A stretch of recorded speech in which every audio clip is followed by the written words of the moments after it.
You're now listening to Sound Talent Media. Check out more shows at soundtalentmedia.com. When you think about businesses that are selling through the roof, like Aloe or Allbirds, sure, you think about a great product, a cool brand, and great marketing. But an often overlooked secret is actually the businesses behind the business, making selling, and for shoppers, buying, simple. For millions of businesses, that business is Shopify. Nobody does online business better than Shopify. It's home of Shop Pay, the #1 checkout in the world. You can use it to boost conversions up to 50%, meaning way less carts going abandoned and way more sales going through to checkout. Sign up for your $1 per month trial period at shopify.com/income, all lowercase. Go to shopify.com/income to upgrade your selling today. That's shopify.com/income. Your snacking routine can get a little dull. Time for a light and fit remix. Like a crunchy storm of graham cookies, caramel pearls, and dark chocolate, showering down into a smooth, creamy yogurt. Enjoy 3 light and fit remix varieties with craveable flavors and up to 120 calories and 10 grams of protein per 4.5-ounce serving. See remixyogurt.com. What is up, good people? Welcome back to another episode of the Tone Mob Podcast. I have been podcasting like crazy lately, like absolutely crazy. I, of course, do the show you are listening to right now. I, of course, do Chasing Tone and have for almost as long as I've done this one. And now, as a lot of you heard when you clicked the teaser episode from last Friday, I have a new one called Tape Spaghetti with my friend and business partner, Mr. Scott Marquardt. I've been talking about it a lot lately because, I'll be honest, I don't usually like listening back to the content that I make. It's not my thing. I gotta go on to the next one.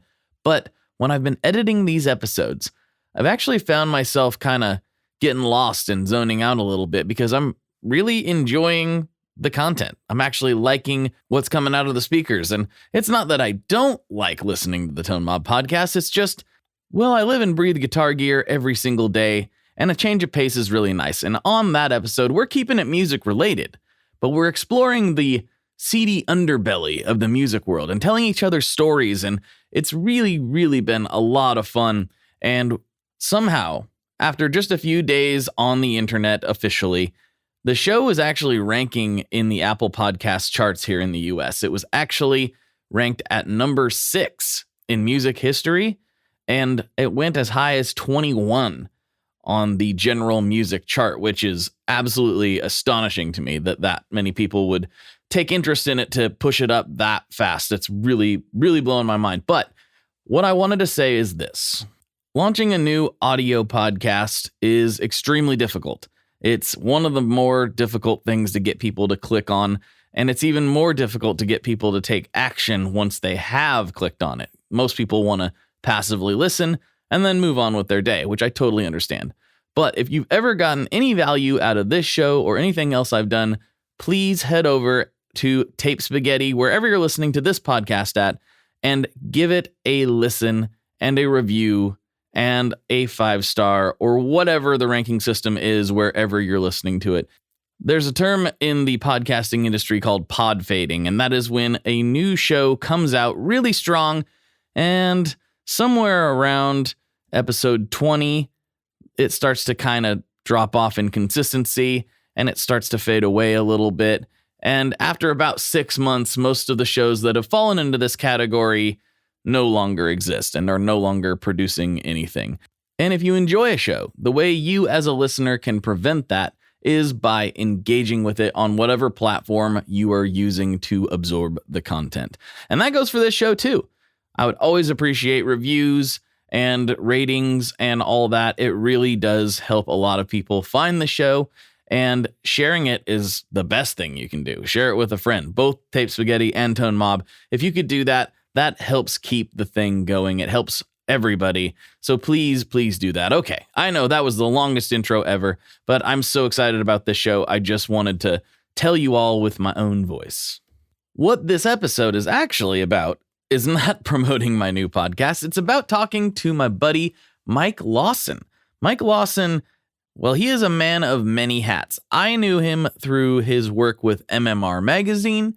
They are a industry magazine that is actually really relevant. I know that might sound strange coming from a digital media guy, but MMR is actually a very important magazine for retailers and brands in this industry. And that is not the only thing Mike does. I would actually be doing a disservice to try to wrap this up in a short intro. So let's get into this one with Mr. Mike Lawson, the man himself. Let's go.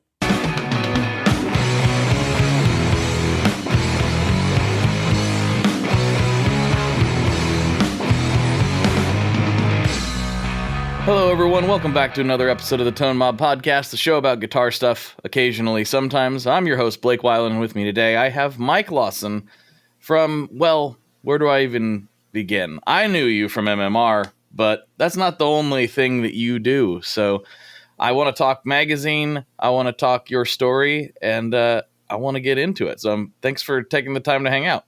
Well, thanks for having me. It should be fun. I love to talk about guitars. Yeah, man. So what is the Mike Lawson tale? First, like I said, I met you because you contacted Stringjoy, and talked to Scott through MMR, and then we met at a NAMM event, and then I got to know about your Gibson days.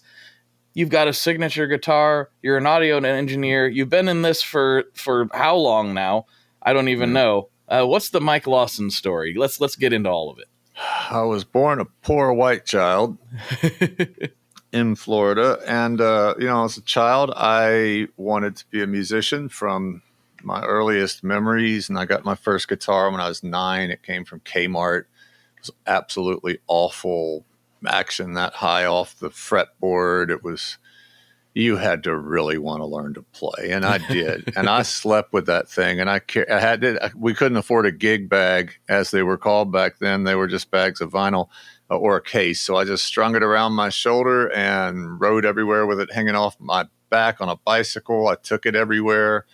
I carry it downtown on the city bus to the music store in Panama City, Florida, where I grew up, and beg people to show me stuff because I had to be self-taught. I couldn't afford lessons until I was about 12. I got some bluegrass guitar lessons at the community college, really cheap. And I just want to be a musician from the earliest age, right? So I decided I was going to be a musician, and left school at 16 with my GED, and I went out into the world to be one. That was 40 years ago. I've just played guitar and made money from playing guitar literally for over 40 years of my life. And I mean, that's the kind of the germ origin part of my story. Mm-hmm. How did I end up where I am? Oh, Lord. I'm glad we have an hour. Oh yeah. Let's get into it. A Yeah. lot to talk about. I played a really solid 6 nights, sometimes 7 for weeks in a row back in the late 80s, early 90s, before I was really even old enough to be in these bars, because I didn't turn 21 till 1989, summer of 89. And, I couldn't celebrate that birthday because everybody thought I was turning 26 because I'd been playing in their bars for 5 years. And it was deathly terrifying because I thought if I get found out, they're not only going to never hire me again, but I'll probably get taken outside and beat up, for risking people's liquor licenses, as I did so much for so long. So I played solo acoustic and made great money. And 35 years ago this month, went on tour with an avant-garde wild man named Eugene Chadbourne. 12 cities, 14 dates in 14 days. I mean, it was an insane tour. And I was doing a lot of original stuff then. And on that tour, I discovered that there was a band, used to be called a dead cover band, called Widespread Panic, playing down the street from my show with Eugene in Tuscaloosa. And they had a line around the block of people wanting to get in, right? It's 35 years ago, and wasn't as widespread as they are now. So I called up my friends in Florida, said, hey, that stuff we do for fun when I'm not on the road, we can actually get paid to do this. So I started playing a lot of frat parties with a Grateful Dead cover band in the early 90s, and did that for a few years. Moved up to Nashville in 91 to get out of being a performer. I know that sounds weird. Really? Well, I had a baby coming, my first child, and I wanted to be, a good, responsible father and have a solid income that didn't rely on me being on a tour bus or in a car away from home. So, I moved to Nashville to get into publishing. Initially music publishing, naive as I was, and before I realized it takes, years to get that first check once you get some cuts. So I had gone to South by Southwest in 91, I think it was 91 or 92, and found a guy selling a software product out of his backpack called the Entertainment Source Library. And it was a floppy disk, both sizes back then, the 5 1/4 and 3 1/2 inch disc, stuck in an envelope in the back of a book of legal contracts printed at Kinko's Copy Center. And I was like, this is a great idea, man. Like, as a musician, I would love to have a computer with my own booking contract template on it and all these things. And so long story short, I came back from that, and I had moved to Nashville. I'd opened an office in the old RCA building at 30 Music Square West. My landlord was Chet Atkins and Owen Bradley. It was pretty crazy. That's cool. And upstairs from me was my dear late friend Steve Moore, who was a new attorney. And I came back from South by Southwest. I show him this product and said, hey, I could get the rights to publish this. This guy's just working out of his car. And he asked me how much money I needed. And I said, I think I need about 10 grand. His father was a surgeon in Meridian, Mississippi, and his dad sent me the money. And I started my first real publishing venture. Blake, I didn't even know how to use an MS-DOS computer. We had a Mac in my office, but I didn't know anything, really knew very little about computers at the time. I got a really fast education on them. And I learned MS-DOS and that side of things because my support calls were all coming from people who were not using Macintoshes. Of course. So I had to go buy a 386 SX25 from Office Depot and learn how to do this. And I was also told I needed a modem, so I bought a modem, and it came with a CompuServe sign-up kit. Now, if you don't remember CompuServe, I do. I get on CompuServe with this free trial, and I have this epiphany of, wow, this should be like tour schedules, bios, discographies, interviews with musicians, 30-second sound clips. There's so much we could do. I'm thinking also for making an income, because CompuServe was $25 an hour back then. Wow. Metered service. So you didn't surf CompuServe. You connected long enough to download your messages or forum stuff, reply offline, and connect long enough to upload it. Mm-hmm. Like a long distance call, as short as quick as possible. Right? Yeah. My goal was to keep people on connected so that I was getting a piece of that. And so, long story short, I created the music industry forums on CompuServe in 92. You can still find an interview on archive.org, transcript of me interviewing Lou Reed on CompuServe almost 31 years ago, from his apartment in New York and me in my office in Nashville. And it was absolutely terrifying. I bet. But it was great. So I was publishing this software. I was coming up with these online programs. I convinced these record labels to give me just cases of different CDs they were releasing. So I would manually find the best 30 seconds of each track on each one. And in a boombox, because there weren't CD-ROM drives, I would upload. I would get the song off of there, convert it into an 8-bit 11K WAV file, because MP3 did not exist. Right. And that was like a 250, 300K file, which was pretty big. And then I would have to write a description of everything and all that, manually upload all this stuff all night to CompuServe. But before long, we had, almost 1,000 downloadable 30-second samples of the best part of a song, tour schedules, bios, discographies, photos, all kinds of things up for record labels to use to promote artists. So I'm doing that. I'm doing the software. The software is getting to where it needs to be updated into Windows. I don't know anything about programming this stuff. My biggest customer was Mix Magazine. Mix had Mix Bookshelf. It was a catalog that went to all of their readers and resold other people's products that were good for musicians in the studio industry. I sold them the rights, and I went to work for Gibson Guitar for a few years doing marketing over for the USA plant in Nashville off Massman Drive, and was there for about 3 years. And it was a magical time because the owner was, crazy, but he wasn't as crazy as he got later. Yeah. So, yeah. What year was this? This was end of 93. Okay. Yep. And so I had just moved here, in 91, and then did the software thing. The whole time also, I came up here to not be a musician, and I ended up back playing frat parties again because Grateful Dead money was too hard to turn down. We were banking $2,000 to $3,000 a night at a frat house. And wow. Yeah, wow. we were a very popular frat party band back in the early 90s for Crescent Moon Talent. So I also at the same time was touring, and don't laugh. Don't laugh. I'll try. I had to buy diapers.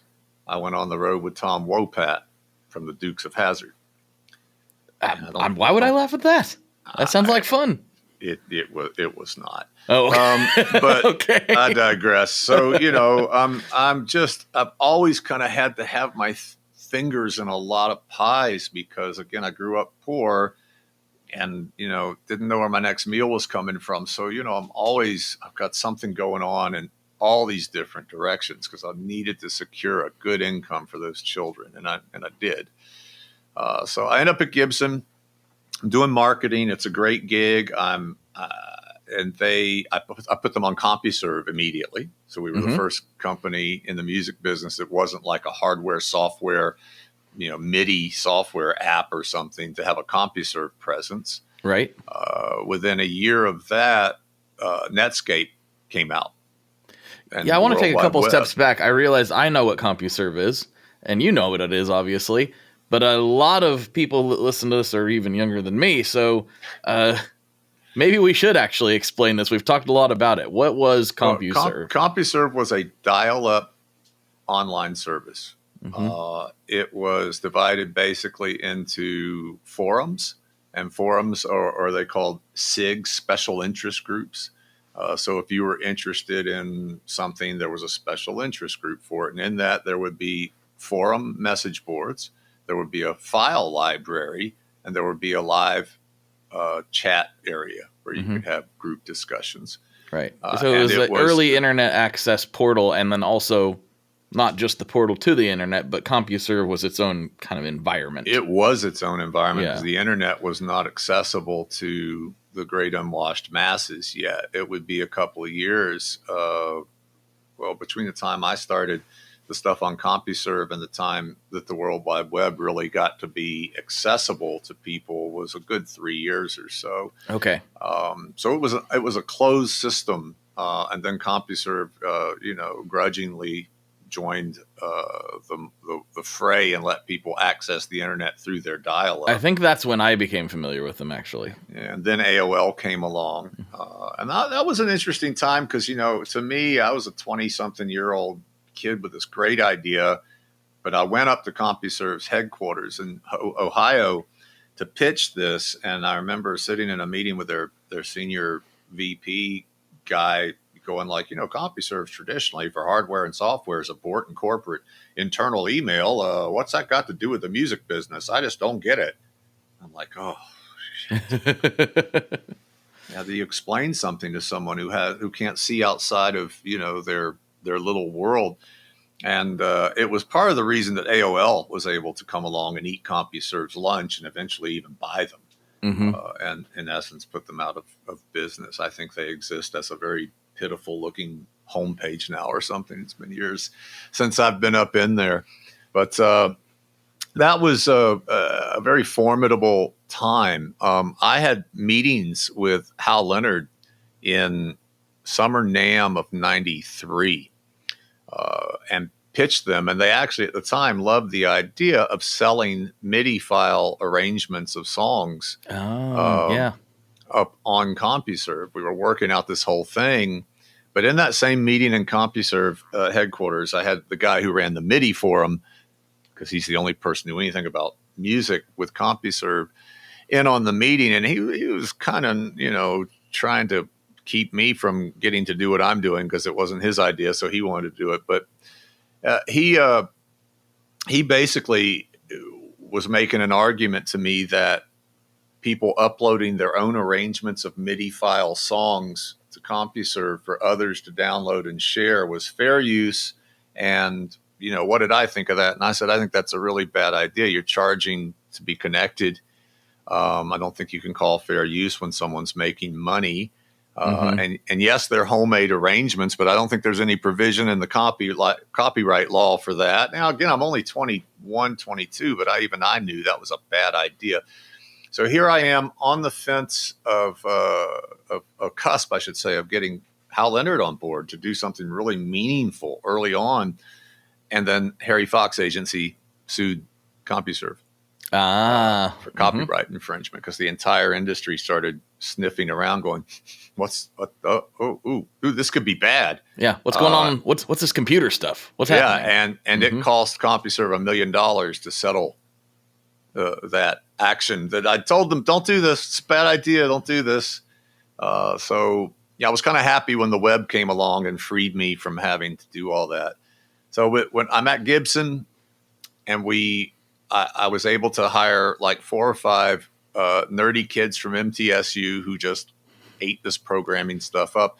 And with them, we built the first website for, a non-hardware software computer company, and put Gibson on the internet in 1995, early 95.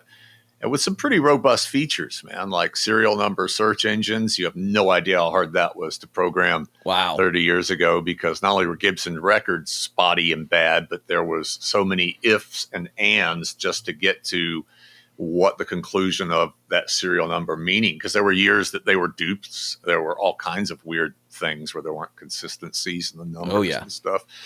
So, that led to me building out Gibson.com.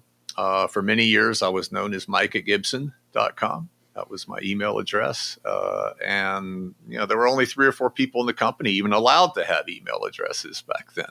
Wow. And so in August of 95 on Gibson.com, I interviewed Chris Christopherson sitting next to me with a SM58 in between us. We used See You See Me video, brand new alpha version of Real Audio to stream the audio. Wow. And IRC chat for people to log in and ask Christopherson questions. And we interviewed for about an hour, and it was just wonderful. So I built this fabulous marketing before tool. Podcasting was a word. Long before, right? Long before, like a decade before. It was maybe 20 years before. It was a wonderful marketing community thing that I had built for Gibson at a time when the salespeople and the dealers were especially sensitive to the idea of manufacturers selling anything directly. Right? Like I'd spent my years at Gibson trying to make the dealers not hate us. And then I invent this thing with Gibson, this website, which to me is a beautiful interactive brochure and community and fan base thing, right? For nerds like you and me to get together and talk about guitars, especially Gibsons. And toward the end of 95, the owner, Henry, made me stay after work on a Friday to meet with him. Kept me waiting for about 2 hours, and he had me in and he goes, you've got a really good head for business and entrepreneurship. And next year, online sales are going to be over $1 billion. And so I want you to open a mall. A mall? Huh? Now, Blake, we didn't even have PayPal or secure ways to make transactions. HTTPS, secure socket layering, didn't really exist. Right. Right. It was way ahead of its time to be thinking this way. but I had babies to feed and marching orders and was absolutely like, oh, this sucks. Right. Everything I've told the salespeople, sales managers, I'm not going to do with this online thing. I've just been ordered to do. And I was ordered to show a profit in year one. In year one? Well, that does sound, that tracks like with what I know about Henry. Yeah. Mm-hmm. With multiple year growth afterward. Of course. And probably exponential. And no investment. Just go build this and make it happen. Yeah, that sounds like the word on the street that I've heard from some of your peers. The word is accurate. And so I realized I was being set up to fail. But I went down the road and I started trying to think of who would like to be in this mall that doesn't have the resources. And I thought of Mixed Bookshelf, who had bought my software product, because they were selling the heck out of it. And they were reselling, 150 other titles for publishers. And I said, well, hey, why don't we take your catalog and put it on Gibson.com and you give us a little tiny piece of this, 2-3%, whatever. It'll be a resource for both of us and we'll put you up on the site. So in the middle of negotiating all of that, their GM calls me or senior VP from up in Philly where the owners were based in and says, hey, our general manager just left and we really need someone to run this Mixed Bookshelf and we want to start a proper book publishing company under Mixed Books. Do you know anyone who might be interested? Mm-hmm. And a friend of mine had just sold the recording industry source book directory business to them. So I call him straight away and I say, Brad, what are they paying you? And he told me what they were paying him. And the car allowance, relocation package, blah, blah, blah. So I called up the people that owned Mix and I said, this is how much I want a year with a car allowance and a relocation package. And it was exactly what Brad was getting. And they hired me. Nice. So February 1st of 96, I got on a plane to San Francisco and didn't look back. Wow. And landed there. And within 3 hours, one of my musical heroes, Merle Saunders, came and picked me up, took me to dinner or lunch or whatever it was. And off I went into playing music with heroes of mine that I had been covering for years before. Mm-hmm. It was a pretty crazy time. Yeah, and this was still in that 95, 96 96, February 1st of 96. By the summer, I released my first book by Scott Stark called Live Sound Reinforcement. And by the time I sold the company 8 years later, which we'll get to how that happened in a minute, we had sold like 75, 80,000 copies of that title. Wow. This was a really great time, Blake, because home recording technology was just becoming available. I mean, we've had, 4-track cassettes or whatever, right? But the whole time I'm looking at CompuServe and what I'm trying to do on the label in there, I was also recording my first album on the very first multi-track digital hard disk system in Nashville, starting in 92. It was called Spectral Digital Hard Disk System. You can barely even find anything about them on the internet now. It's 8 tracks of destructive editing. Mm-hmm. Like you edited a waveform, you edited a waveform. There was done. No undo. Right. And it synced up to 256 tracks of MIDI. And that was okay because you weren't losing resolution when you were bouncing down from one track to the next like you did on tape. Right. It was very, very useful because these are the 2 guitar parts I want. This is exactly how I want them. Bounce them down to a track, free it up. Boom, I've got 7 more again. So and then you could slave it to an Atari for MIDI. And, next thing you know, you have a whole album to make. So I'm working on an album with this stuff. And around that time, the ADAT comes out. Okay. And the ADAT changes everything. Absolutely. I come back from AES and I'm talking to big studio owners in Nashville in the RCA building where I was and on Music Row and going, hey, I've been making this record on this multi-track digital interface. And they're all looking at me like I'm from Mars because nobody's ever even seen this. And the ones that did get down to see it were like, well, that's a cute toy. Well, then the ADAT comes out, right? And I'm like, oh, man, studio CD quality in your house on a super VHS tape. This changes everything. And Blake, what it did is writers who were getting writer deals were suddenly not taking that money and going and hiring a local studio. They were buying a Mackie board and an ADAT and the microphones, monitors, and recording their writing demos at home, right? Pocketing their advance so that they could live. Of course. So the opportunity for me to start recording as a musician was in front of me with the technology, even though it was out of my price range, that was there.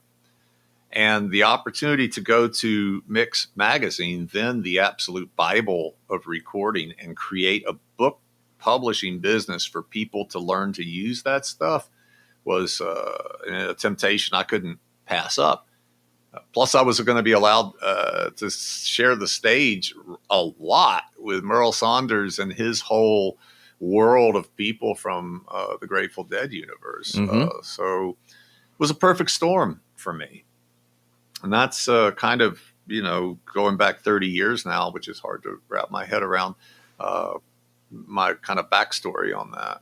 Yeah, that's so interesting to hear, because I didn't start getting into this in a serious way until more like it'd be probably like 2005, 2004 would be when I started like learning about recording. My first recording experiences were probably not too dissimilar from a lot of people my age, on like the Talk Boy from Home Alone, doing my own little radio shows and stuff through this Talk Boy, and like then annoying my parents with, the stupid things I was doing.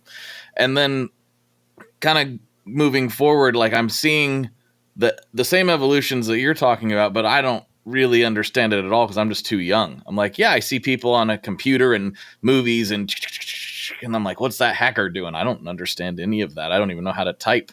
And so it took me a little while, but when I first realized that like we could record into the computer, I've told this story a bunch to the audience, but my band, quote unquote, at the time, just me and my, degenerate friends, were at my grandma's house with Microsoft sound recorder with the single free mic that come with her like Dell or Gateway computer or whatever it was, the little skinny one, and we mixed by moving it around the room. Like, oh, nope, there's too much vocals. Move it a little. Oh, that's too much guitar. Oh, and then my buddy with a snare and a hi-hat, and playing the lamp occasionally as an extra cymbal. Love it. And we moved it. But sound recorder could only record 1 minute at a time. Yeah. So what we would do is we'd set a timer, play the song, see exactly how long it was, and then we would record silence, and then you could drag it back, and you could record another minute. And we would do that until we would get to the exact moment. And then there was no counting in. So somebody had to be like, click strum, like, here we go. Like, and then we would occasionally get it dead just exactly right. That was my first recording experience, like kind of trying to make a song that sounded halfway decent. And I recently found that CD, and wow, it's not as bad as you'd expect, but it's still really bad. Yeah, there's plenty of things that will never be released by me unless they escape. Yeah, my first attempt at multi-track was because I found a couple of cassette players in the trash when I was a kid. And I remember putting them down on a board next to each other and trying to hit play and record at the same time. Mm-hmm. So I could record myself I'd record a guitar thing on one, then I'd hit play on it and record on the other and try to play again on top of it. And I didn't understand I was multi-tracking. Or how I was even going to get to a finished one. But that was, what my 10 or 11-year-old dumpster diving brain figured out. My first time in the studio was, a guy at a local church who was kind of a hippie dude, had a Tascam, and in 1981, that was remarkable to have access to a 4-track Tascam. So he had me and my little, middle school age band come in just so he could learn how to record. So that was kind of my first time ever getting to record. And then, I bought a 4-track a few years later, but you never could get great results. They didn't have XLR inputs. It was a fancy sketch pad, Right. But the way you recorded with that mic is how recordings used to be made. True. Yeah. If you listen to the bootlegs of River Deep Mountain High, where that maniac Phil Spector's producing that song, there's about 12 or 13 takes, and you can literally hear him telling the horn section, step back 6 inches, you come forward 3. I mean, that was just how it used to be done, so you were doing something you didn't even know was correct with the limits of your tech, right?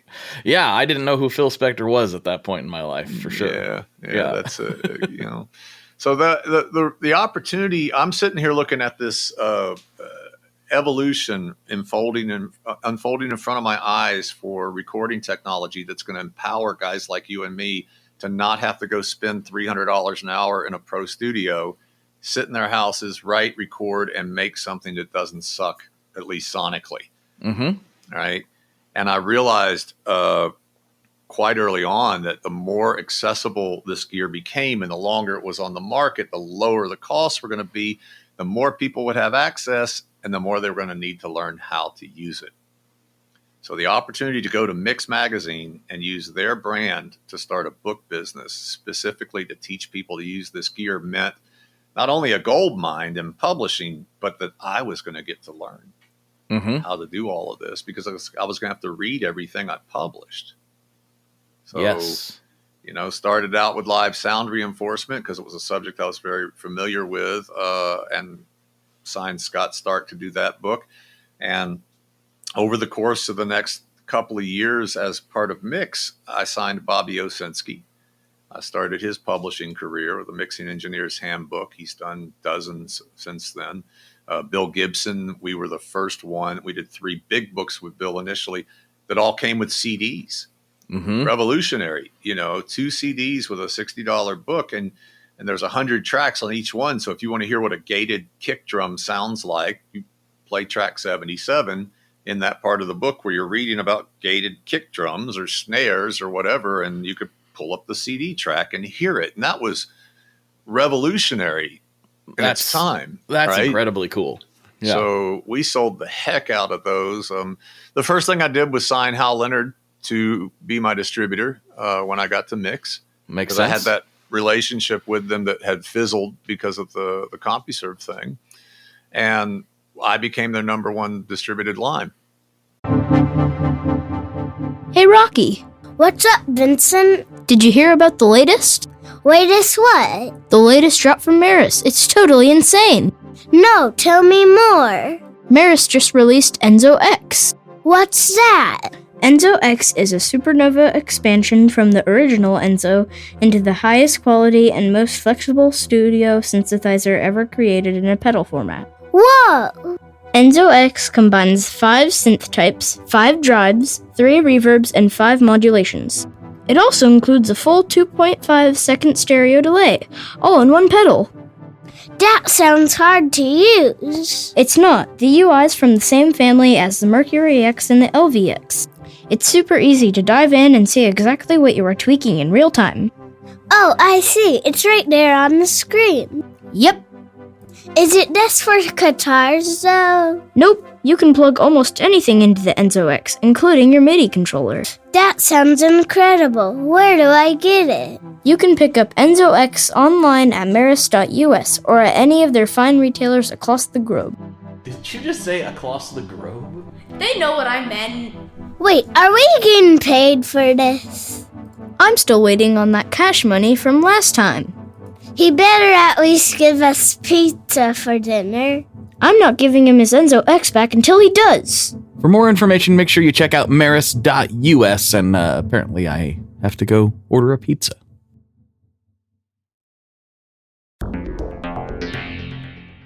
How exactly do artists get their music on Spotify, Apple Music, Deezer, Tidal, all these services? How in the world do you get your music there? Well, in the past, you had to use something called a record label. But these days, you can use DistroKid. DistroKid is the absolute easiest way to get your music up on streaming services, and it's the most affordable way to do so. Not only do plans start at $22.99 for the entire year, that's less than $2 a month, DistroKid also does not take a cut of your streaming revenue, unlike some other services out there. Even better if you sign up by going to tonemob.com/distrokid. That's tonemob.com/distrokid. One more time, that's tonemob.com/distrokid. You'll get 30% off. That's right, 30% off their already extremely reasonable prices. So go to tonemob.com/distrokid and get your music out there. We are brought to you today by Sweetwater, specifically the Gear Exchange. You may have heard about this. This is a place where you can go to buy and sell your used gear. Maybe you got a pedal over there that's just kind of collecting dust. Maybe there's something you've been eyeing from the Sweetwater catalog. Well, right now is a great time to turn that unused gear into something you're actually going to use. Even better, if you sell on the Gear Exchange, you can keep 100% of the sale as long as you choose a Sweetwater gift card as your payout method. That is not too shabby because, let's be honest, most of this buying and selling we do is just to fund new gear purchases, and that is a great way to reach a wide variety of customers and keep 100% in your pocket, or rather on your pedal board. So go check out the Sweetwater Gear Exchange and turn that unused gear into something that's actually going to help you write that next huge riff. So in the end of 99, Mix Magazine had gotten bought by some big company that had merged with About.com. Who decided I forgot was dead, About.com. Right? Everybody else did too, except for those who lost money on it. And so I get a call from my boss one day at Intertech Publishing that had been bought out by the people who bought About. And he says, listen, kid, you should probably make us an offer on the book business or it's probably going to go away. Just giving you a tip. I went, oh, what the hell, man? I just turned a profit for the first time. I've got like 35 books out, 40 books. Things are going great. What is going on here? And long story short, they were ready to shut it down and just have their About.com thing and phase out print and all this. And I'm like, well, you guys are idiots. And so, long story short, I went to Hal Leonard. I said, I'll give you a 10-year distribution deal. I need a chunk of cash to buy this business. And they did. Wow. So I formed Artist Pro. And Artist Pro Publishing was print, but we also created an online website, which is long since gone. But back then, I took all the content from the Audio Pro Home Recording course with those CDs, and I put them on artistpro.com for free. And you can come in and take these online courses for free. It was advertising supported. And then I had a forum area, kind of like CompuServe, where I'd hired Al Schmidt, Joe Ciccarelli, Glenn Meadows, Alan Parsons to be forum host. And you could come in for free 25 years ago on artistpro.com and say, hey, Al, how do you get that snare drum on that Sinatra track? Or, hey, Parsons, when you were mixing Dark Side of the Moon, blah, blah, blah. I mean, it was really a fun time. And we were just cranking out books and videos on audio and music production and music business. And everything was designed to be drummer stupid simple to understand, right? It had if a mixing book was not easy enough that I could hand it to, no offense, drummers, but if I could hand it, this is for guitar players anyway, so they're not watching. But I could hand it, if the drummer could open it and go, oh, I get that, then boom, that's going to be a hit. Mm-hmm. So I published The Art of Mixing. I published, The Art of Producing, Mixing Engineer's Handbook, the Audio Pro Home Recording course. And the end of 2004, I had venture capital money for expansion. And when you dance with the devil calls the tune. Mm-hmm. And I had a fiduciary obligation, even though I was 6 months out from my earnout and ownership stake. Thompson Learning came knocking. Thompson was a competitor, but very ineffective at doing what we did as organic, long-haired hippie musicians who knew what the public wanted.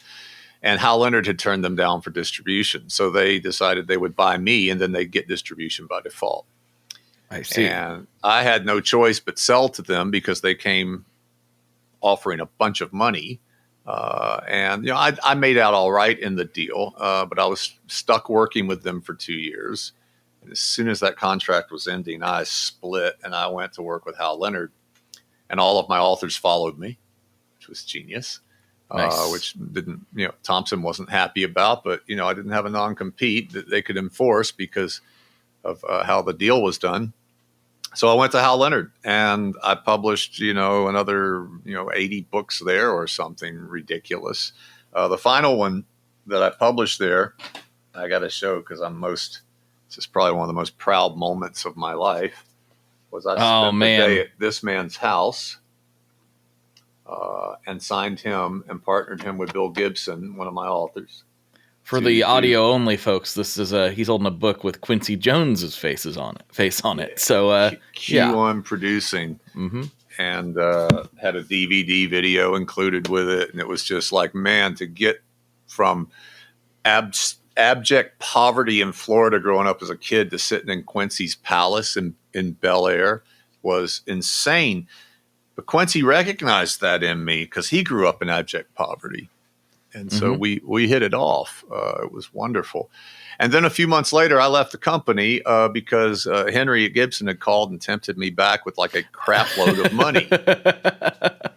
And I said, Henry, I'm surprised Henry was able to get you pulled back, knowing how he was. But I guess it was a lot of money. A lot. Okay, got you. And I said, Henry, I want a 6-month severance deal because in 2 weeks you might not like me. I know how this works.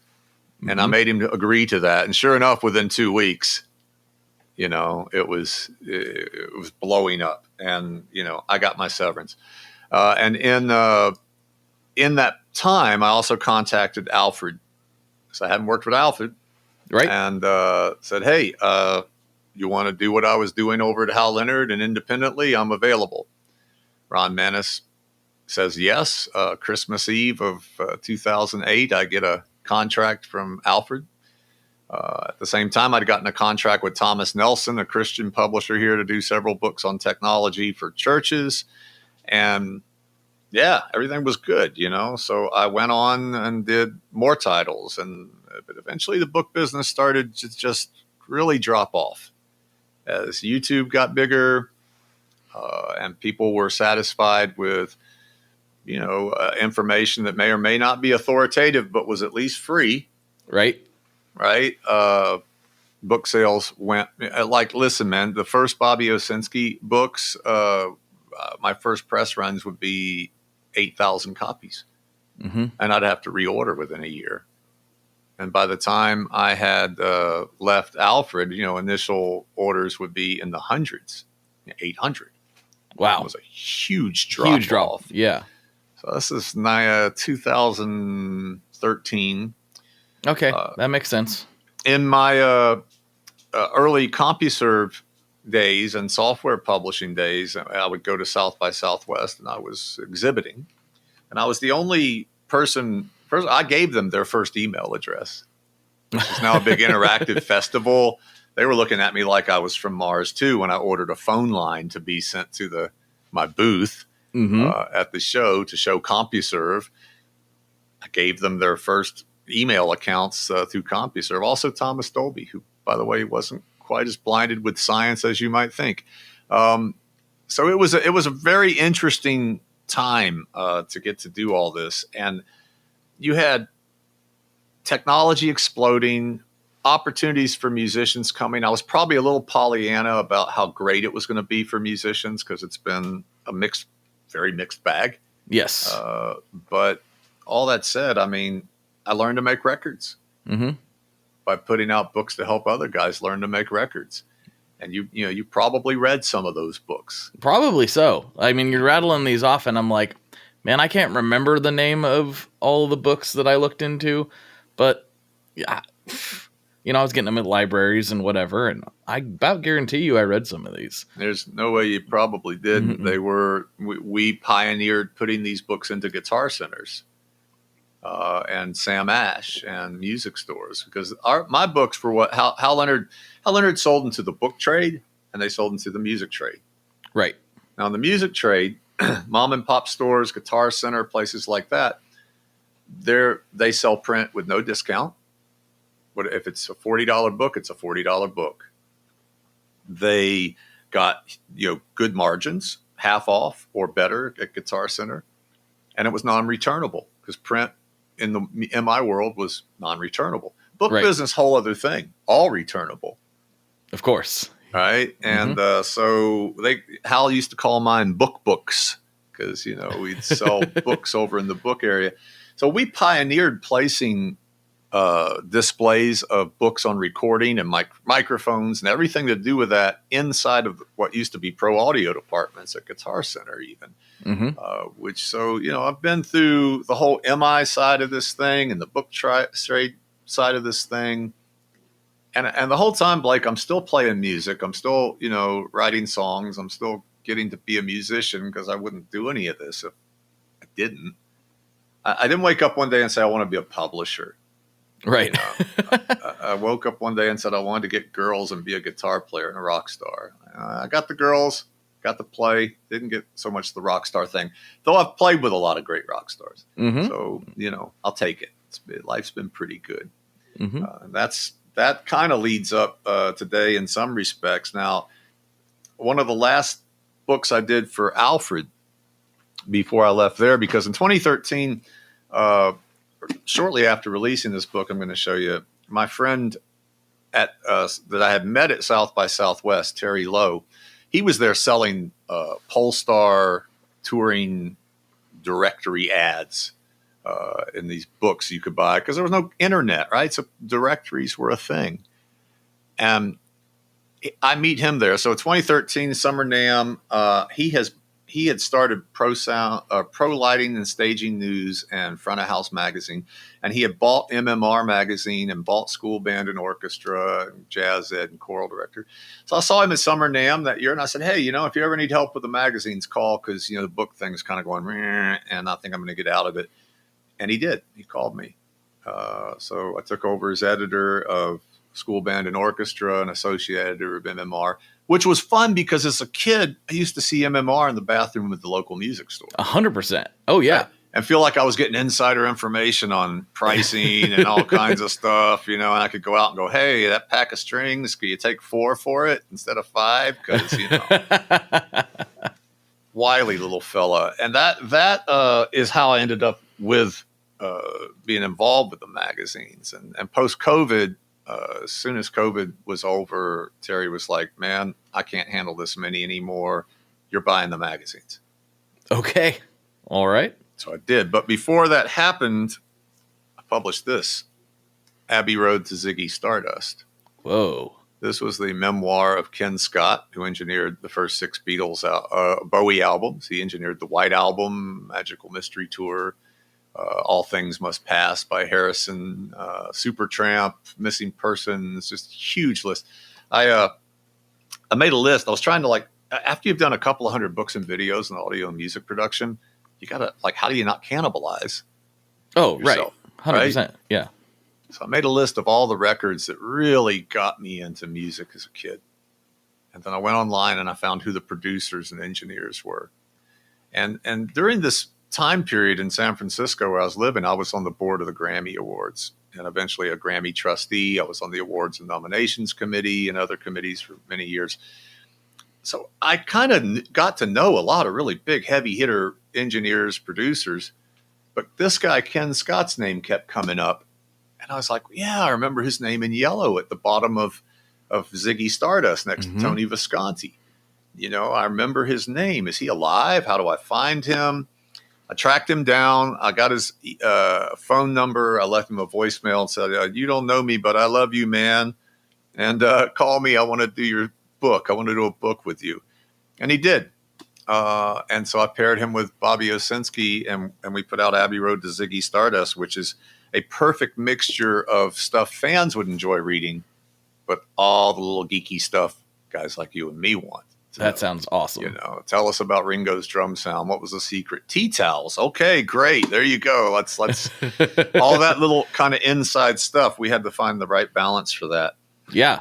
And we did. And it's still in print and still doing pretty well. And that came out in 2012, so that was almost 13 years ago. Mm-hmm. What a long, strange trip it's been, man. It's a cool one though. And a unique one, I feel like.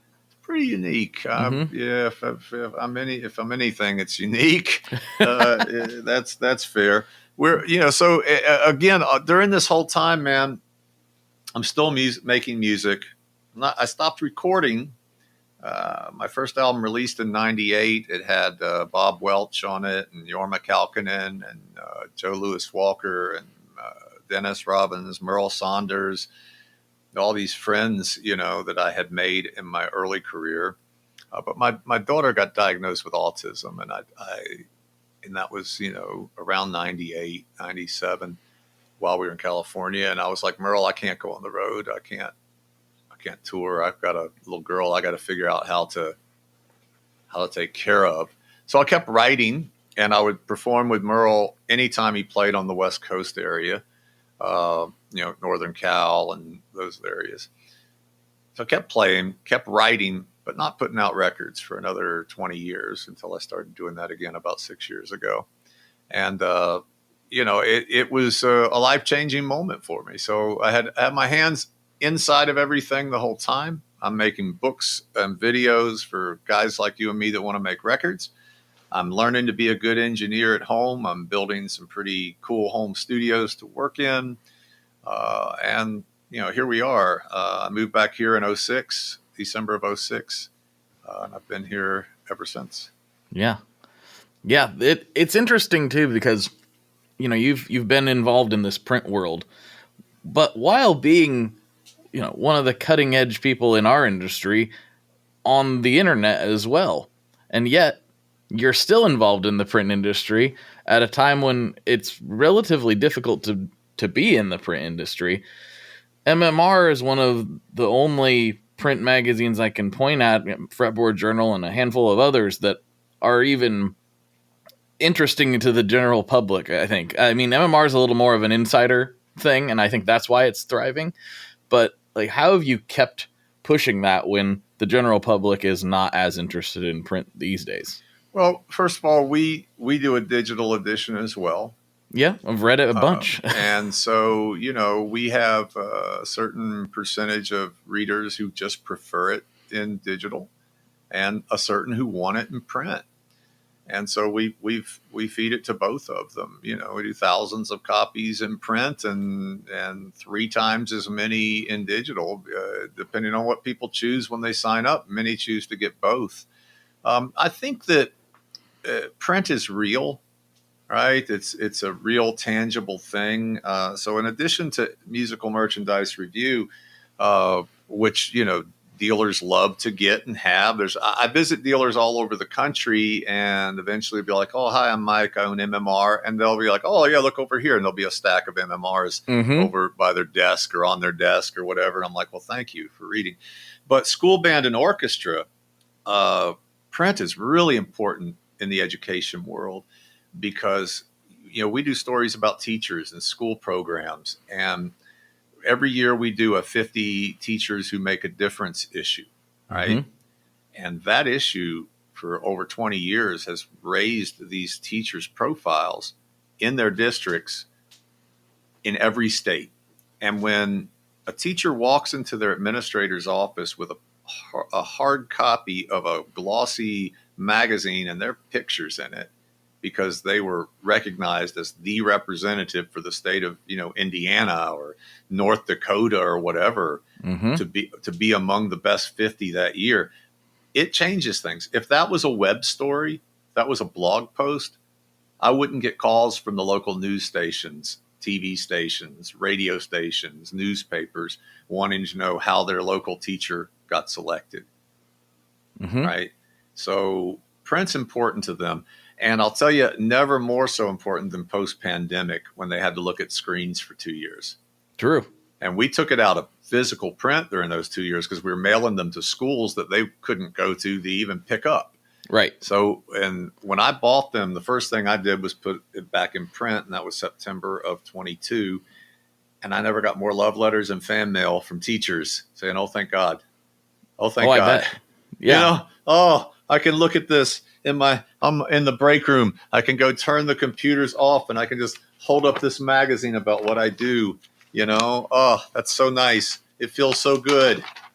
So that is how I've kept them going. And it is because they're niche. You're correct 100% on that. Because, newsstand has changed, and thank God we're not newsstand publications. We're free.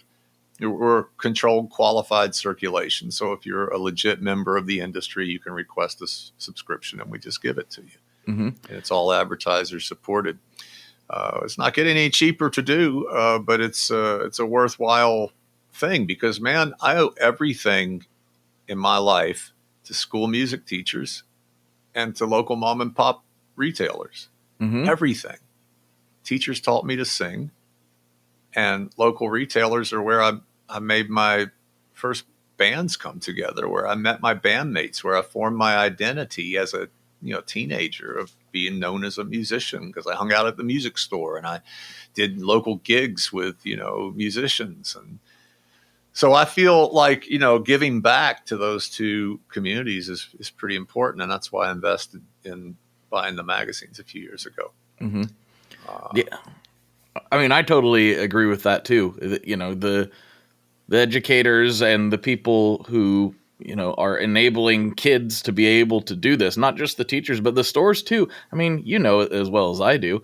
What did we do when we were kids and we didn't have any money? You go to the store and you maybe walk out with a pack of strings, but not after you played guitars in there for 3 hours. Until I got thrown out, daily, almost daily. When I was a kid, it was 30 cents each way to get on the city bus and go to downtown Panama City to hang out at Lights Music. And that left me $1.40 for some fries and a Coke across the street at the restaurant. So, $2 is what I would have to spend each week on that. And I would go downtown I didn't always I could always come up with 60 cents, not always the $2. So at least I always got to go hang out anytime I could scrape together 60 cents. And I would hang out in the store until they'd invite me to go home for the day. And then I would often just sit in front of their store with my guitar. And if I saw someone walking in that looked like a musician and guitar player, I'd be like, "Hey, you play guitar? Can you show me something?" And they'd always be like, "Oh, yeah. So, yeah, that's what you did. We didn't, it cost a lot of money to play video games. There weren't home consoles to speak of, and if they were, you were a rich kid that had one, not a poor kid. We had arcades you had to go to. Well, if I was going to drop quarters into something, it was going to be the city bus to go to the music store, not play pinball, or asteroids or whatever. Yeah, I remember a buddy telling me, like, because all I would do is I'd get Sweetwater catalogs sent to me, and I'd just be for hours just looking at this stuff, and I didn't know what most of it even did. I just knew that I loved music and I wanted to look at these things for some reason.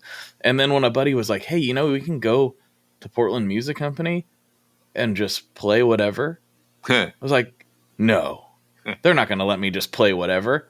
And they wouldn't, to be fair. The top-notch stuff, they didn't let me just grab and start throwing around the store until I got a little behind older. The counter. Yeah. but at some point, we would go in there and just mess around. And I was like, I can't believe. And sometimes we wouldn't buy anything because we didn't have any money. And we'd walk out and I was like, I can't believe we just got to burn a whole day almost goofing off in these people's business. Yeah, and with something that inspired you that you loved and wanted to do. Yeah. I mean, I'm grateful to Lights Music and B&H Music down there, and then Playground Music was the other store. It was really a little more B&O centric, but oddly enough, I was mainly a hanging out at Lights Music guy, and B&H was a little smaller, but they were next to the bus stop, so I'd go in there.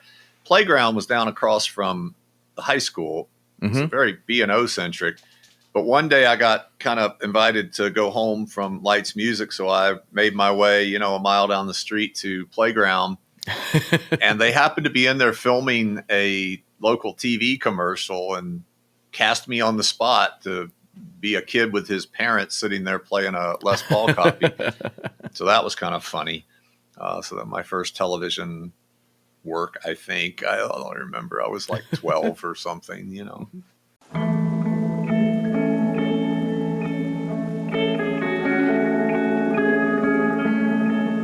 Hello there. I'd like to introduce you to your new best friend, the Chase Bliss Audio Lossy. Lossy is a collaboration between Chase Bliss and Good Hertz. And it's meant to give you some control over those weird digital artifacts that come with very compressed audio. You're hearing it right now. All the changes that are taking place are strictly coming from my playing dynamics. I'm just interacting with the pedal and letting it do its thing. In some true stereo goodness. If you'd like some more details about Lossy, I'd invite you to head over to chaseblinsaudio.com. I think you're going to like what you find. Well, I do have some classic questions I like to wrap this up on, but before I do, and normally this is the point where I would say, give the guests the chance to take the stage and plug stuff, which I will do, but there's something specific I want to get into before we ask the classic questions and do all that. How did the Pearl River Guitars thing come along? Because you let me play those at NAMM. They really are fantastic. Like, you're not just blowing smoke, and when people hear about them, I'd like them to hear it from you. How did this happen, and what are these things? Well, so Pearl River is the largest piano maker in the world. They make about 10,000 pianos a month.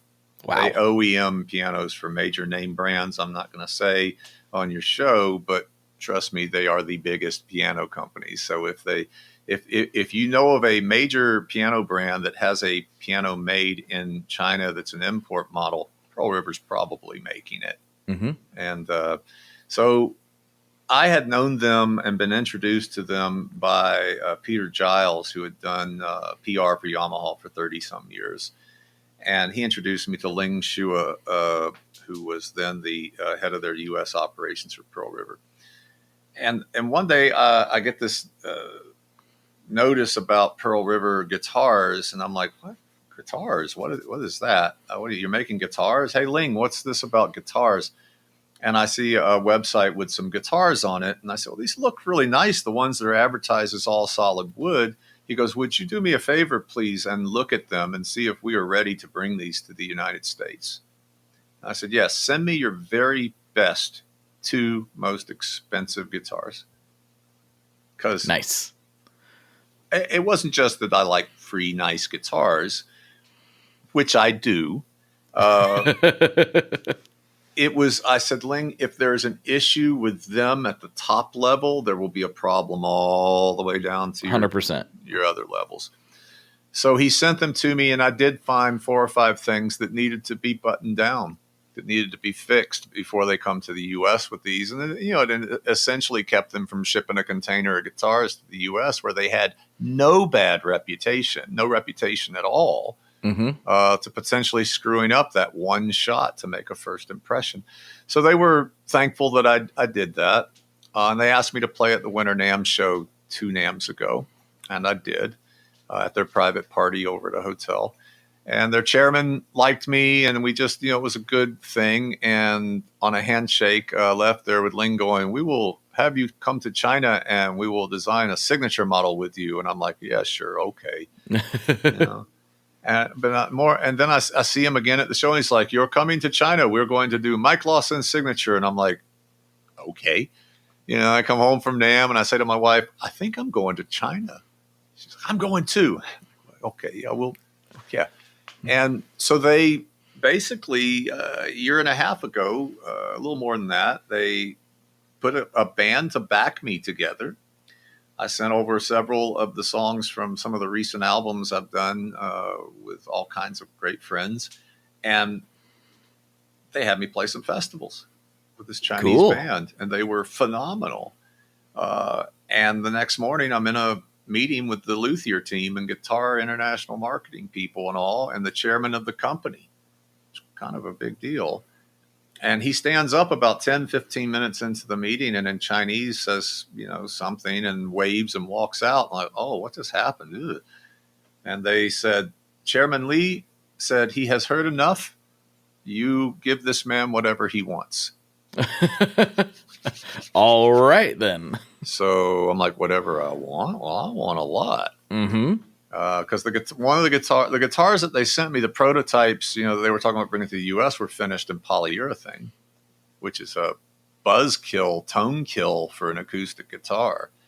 And so the first question was, can you finish these in nitrocellulose lacquer?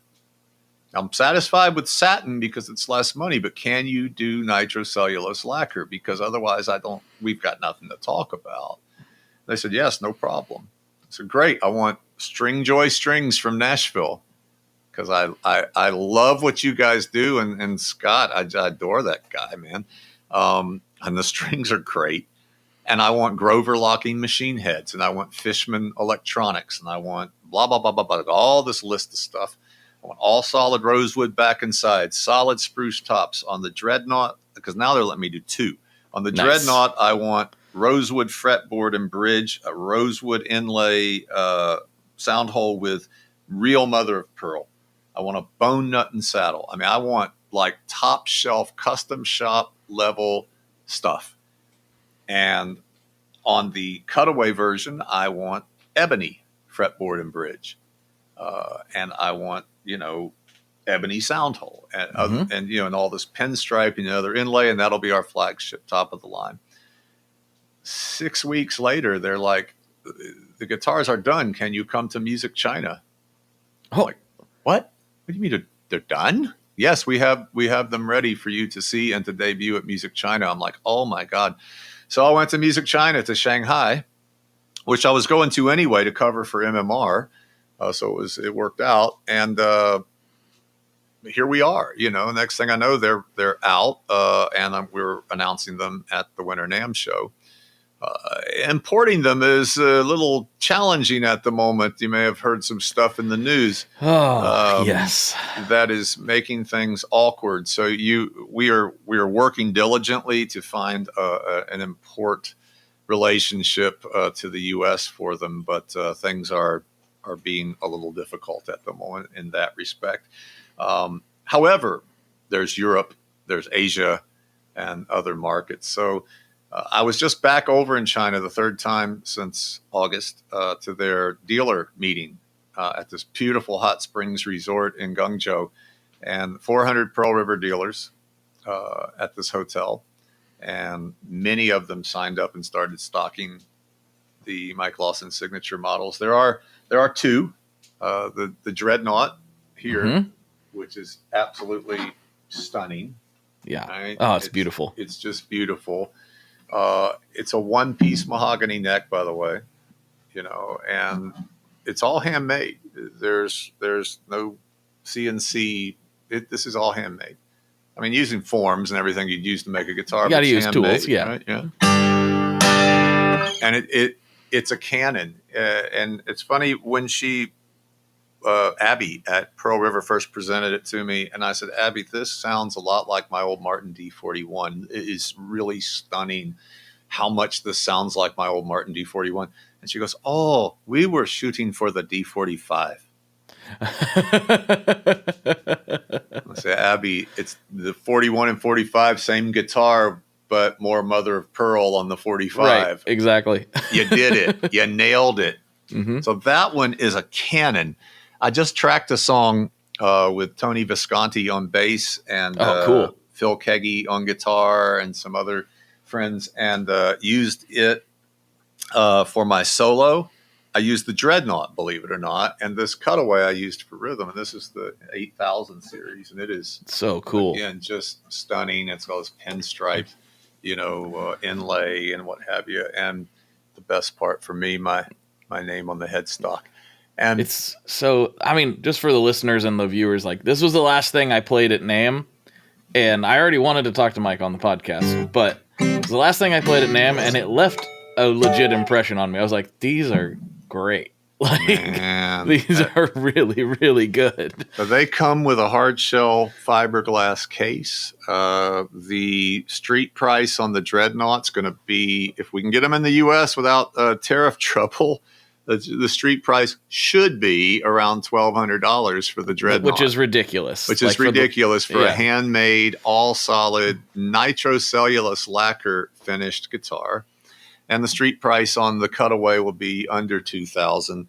Now, since then, we have decided to put them out in a high gloss nitrocellulose lacquer, so you'll be able to get a satin one for less money, a couple $100 more. You'll be able to get a gloss one, and we are doing them in a beautiful vintage amber sunburst as well. So we've gone from 2 guitars in satin, to basically 2 guitars in 2 finishes and 2 types of lacquer finish. So again, all nitrocellulose lacquer. Why is that important, man? Because the wood ages.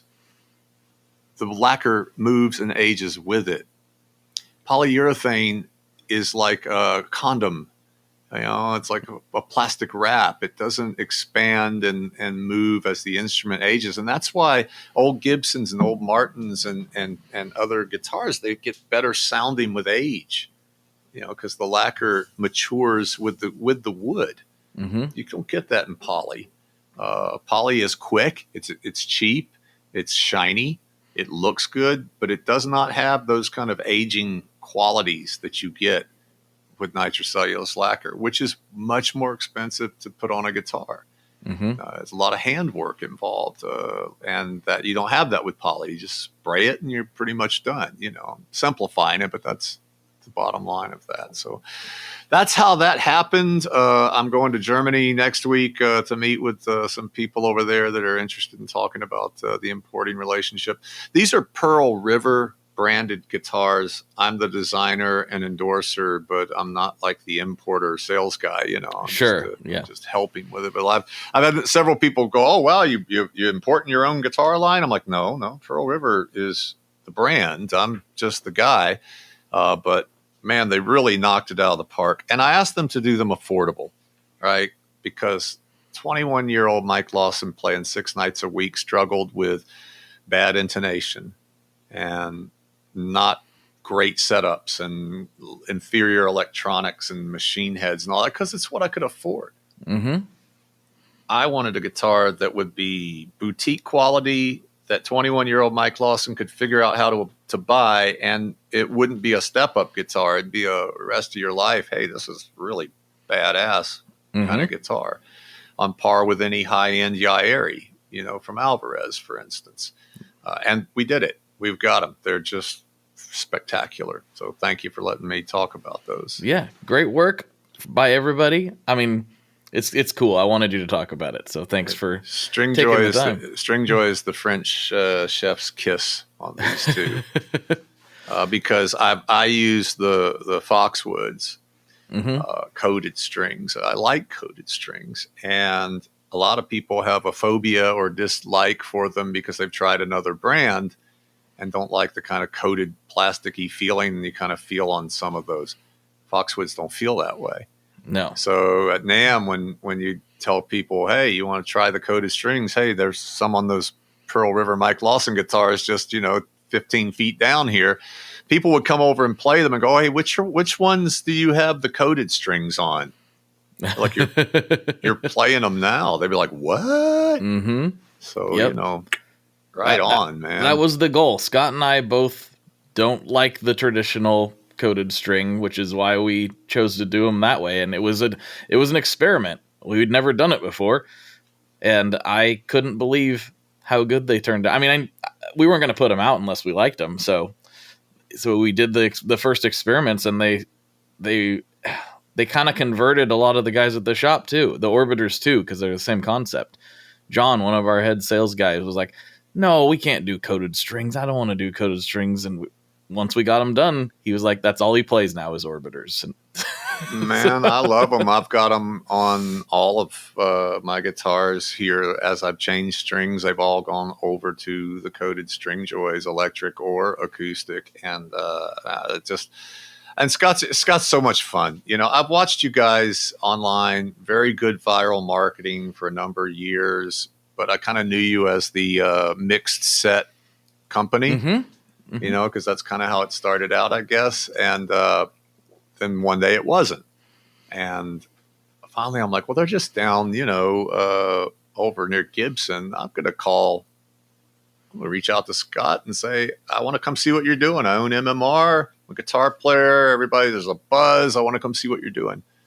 And man, it was, he's infectious, to get walked around by the Willy Wonka of guitar strings in Nashville. In his candy factory, and having him just really geek out on the number of wraps behind a ball end, mm-hmm. and the core wire, and I would just sit back and listen, to him go on and on about the string nerdy stuff, and I'm eating it up, I'm soaking it up, because Blake, it's the first time in 33 years of going to an NAMM show where I've walked into a new company like that and literally felt like I was witnessing the birth of something that's going to be around long after I'm gone.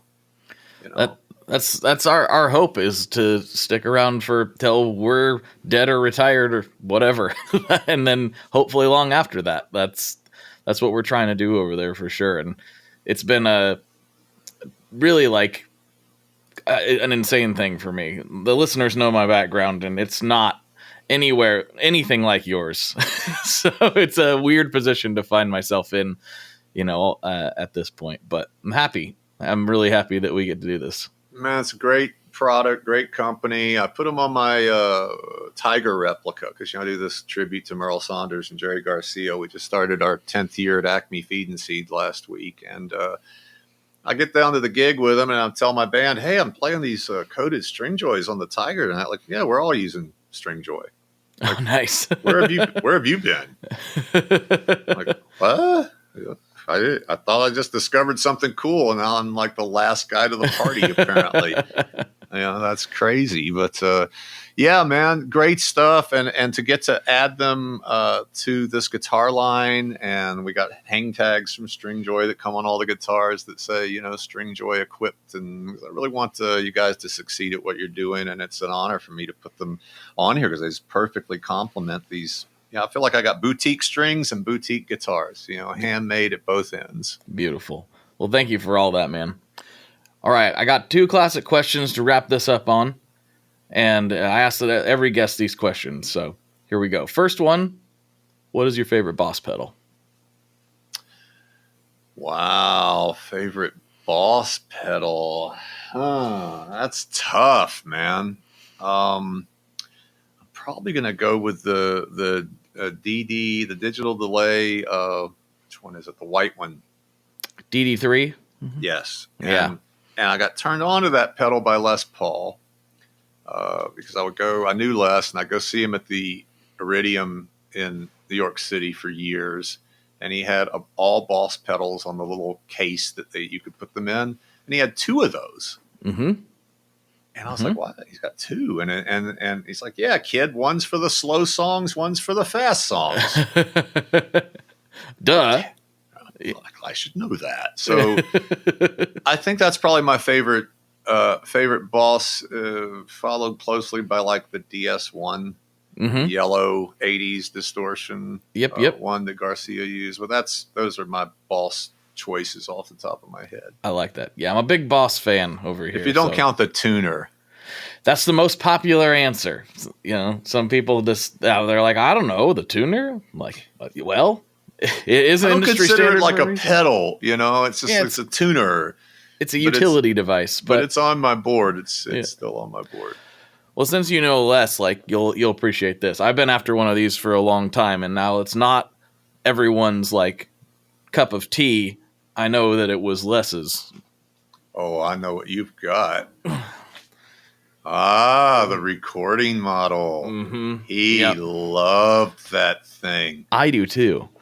He was so enthralled by the low Z pickup concept and all of that. Man, Yeah, that was his jam. Finally got one last year. I found a good deal from a friend, and True Vintage Guitar on the internet. If anybody's not heard his episode, go listen to it. It's really good, a really good story. But well, if Les were still around and you took that to him to sign, he would wax poetic about it for 30 minutes while people stood in line waiting for an autograph. I wish that I could do that. Honestly, that would be a dream come true. But at least I got one, and it is so much fun. I totally get what he was going for. I didn't understand it at first, but after a little bit of living with it, I'm like, I see what he was doing here. I can't do that because I'm not Les Paul, but I get what the idea is. So, all right, final question. What is your favorite kind of pizza? I like a very thin crust, lightly sauced anchovy. Anchovy? That might be the first time that's been... Love anchovy pizza. And the best part about buying anchovy pizza is you usually get it all to yourself. This is true. I don't hate anchovies the way some people do, but I do have to take them in. It's a lot of salt for me, so I got to take them in small doses for me. Delicious. It is delicious. On like a cracker thin crust. Oh, it's wonderful. Where do you get that in Nashville? Is there a place? Well, any real pizza place will have it, and sometimes even Domino's or Pizza Hut will have it. But typically you got to go to a proper pizza place. Mm-hmm. And we've got some new ones that have opened up downtown whose names I can't even think of that are like proper pizza places now. Okay. Yeah, I've heard Pinky Ring is good. I haven't been there yet, but I do love Smith & Lentz Brewery. Their pizza's really good. Yeah, there's some good places that have opened up here that you can get anchovies at, but they're not as popular as pineapple and ham apparently. Well, that's not for me. That's not my thing.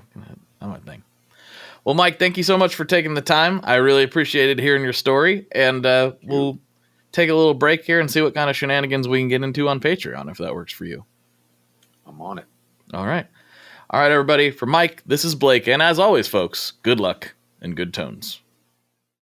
There you go, folks. There's another episode in the can. If you need more with Mike, of course, we get into a lot more over on Patreon, where for $5 a month, you can get access not only to the ad-free feed, but you can also support this show and get extra bonus content beamed right to your ears every single week. Check out all things Mike Lawson at the links down in the description or the show notes or whatever they're called, wherever you're listening, where the words are, as I like to say. Go where the words are and the links will be there. Also, next time you're at a music store, ask them for their copy of MMR. Take a trip down memory lane and crack open a good music industry magazine. Yeah, do it. All right, folks, I will talk to you on the internet very soon, probably on the one of 3 podcasts that I'm doing, but also maybe on Instagram or, the other places I like to hang out. All right, folks, thank you very much. Bye-bye.